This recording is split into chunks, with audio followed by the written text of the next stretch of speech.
Commençons ce soir avec quelques preuves, avec une vidéo remarquable. Cette vidéo a été enregistrée il y a un peu plus d'une semaine, le 28 novembre. L'homme que vous allez voir parler est un professeur de Pékin, appelé Di Zhongcheng. La vidéo vient d'une apparition qu'il a faite dans une émission de télévision chinoise au sujet de Wall Street et du commerce international. Di Zhongcheng travaille à l'université Renmin de Pékin. Il est aussi, comme beaucoup d'universitaires en Chine, un serviteur du gouvernement de son pays. Cette vidéo a été supprimée des médias sociaux chinois peu après avoir été mise en ligne. Et il y a une raison à cela, comme vous allez le voir.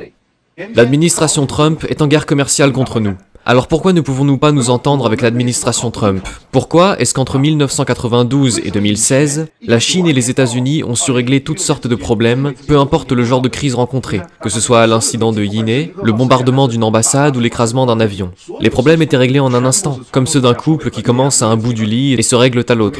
Nous réglions tout en 2 mois. Alors quelle est la raison? Je vais peut-être dire quelque chose d'explosif, mais c'est seulement parce que nous avons des gens au sommet du centre américain de pouvoir et d'influence. Nous avons de vieux amis.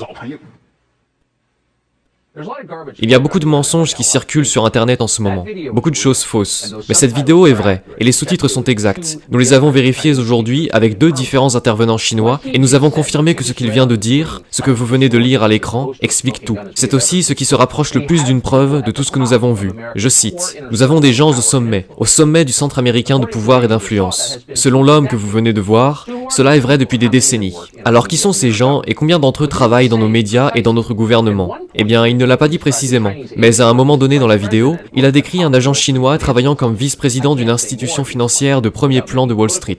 Je ne peux pas en dire plus, a-t-il expliqué, sans faire de vagues dans la politique. Di Zhongcheng a dit à son public qu'un agent en particulier était particulièrement utile, et il en parle longuement. Il l'a décrit comme une américaine qui a vécu à l'étranger pendant de nombreuses années, qui est maintenant citoyenne chinoise, et cela semble le déconcerter un peu. Le gouvernement chinois n'autorise pas la double nationalité. Pourquoi le ferait-il? N'importe qui d'autre. Di Zhong semble heureux que les États-Unis soient assez fous pour le permettre. Il explique que cette agent américaine, qui vit au moins une partie de l'année à Pékin, a aidé le gouvernement chinois dans une opération de propagande dans la ville de Washington en 2015. Et il poursuit en décrivant comment, d'une certaine manière, l'administration Obama était facile à manipuler, selon lui. Les Chinois avaient de nombreux amis dans l'entourage d'Obama. Le problème est venu quand Donald Trump a été élu, après quoi, il dit que tout a changé. Ces dernières 30 ou 40 années, nous avons utilisé le centre du pouvoir américain. Comme je l'ai dit précédemment, depuis les années 70, Wall Street avait une forte influence sur la politique intérieure et extérieure des États-Unis. Donc nous avions un canal sur lequel nous pouvions compter.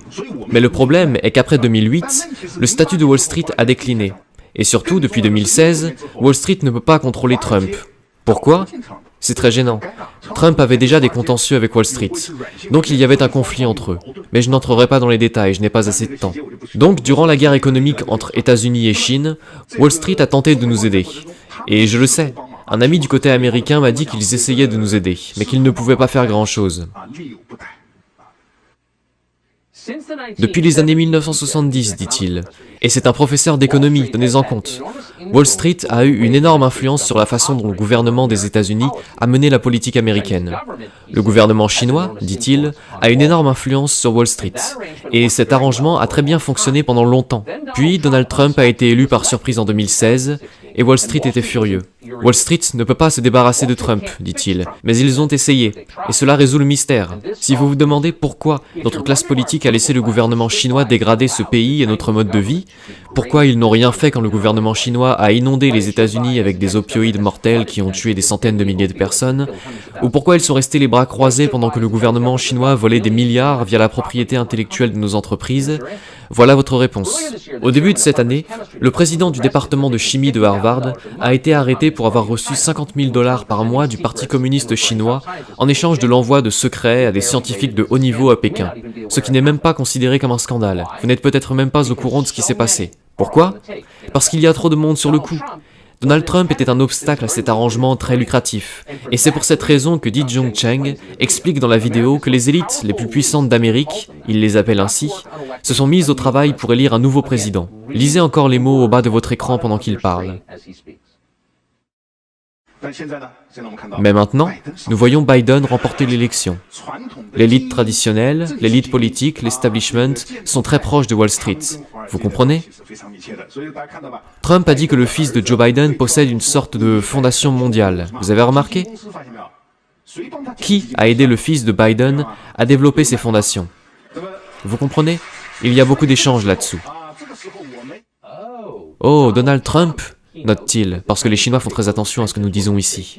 Donald Trump s'est plaint de Hunter Biden et de ses liens avec le gouvernement chinois. Ceux-ci sont réels, il vient de le confirmer. Donc maintenant, vous savez pourquoi vous n'êtes pas autorisé à parler de l'ordinateur portable de Hunter Biden? Pourquoi les grandes entreprises se sont toutes alignées, les sociétés de technologie et le reste, pour supprimer cette histoire? Parce qu'elles étaient impliquées dedans. En octobre dernier, nous avons interviewé un homme appelé Tony Bobulinski. Nous l'avons interviewé parce que personne d'autre ne le faisait. Tony Bobulinski était un partenaire commercial des Biden. Voici ce qu'il nous a dit sur la Chine. Dans un document que vous avez, et je pense qu'il a été fourni au monde entier, les Chinois font référence à la confiance qu'ils accordent à la famille Biden. Le président Yi et le directeur Zhang sont enthousiastes à l'idée d'aller de l'avant et dans ce document, ils font référence aux prêts de 5 millions de dollars à la famille BD. La famille BD est la famille Biden.